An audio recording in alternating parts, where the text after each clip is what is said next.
আপোনালোকে হয়তো সকলোৱে গমেই পাইছে যে যোৱা কেইদিনমান পূৰ্বে ৰাজমুকুট থিয়েটাৰত অভিনয় কৰি থকাৰ সময়ছোৱাতেই জনপ্ৰিয় অভিনেতা উৎপল দাস আৰু অভিনেত্ৰী নন্দিনী কাশ্যপৰ সেই ভয়ংকৰ দুৰ্ঘটনাটোৰ কথা।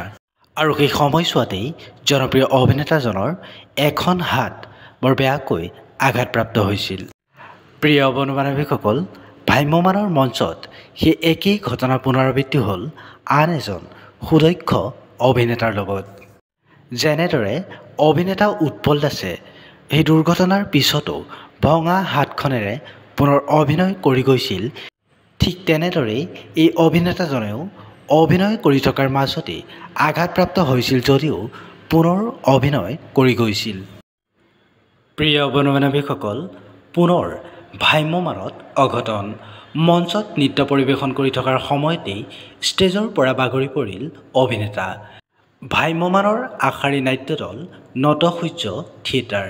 সেই নটসূৰ্য থিয়েটাৰ চলি থকাৰ সময়ছোৱাতেই ষ্টেজৰ পৰা বাগৰি পৰিল জনপ্ৰিয় অভিনেতা যুগল কিশোৰ।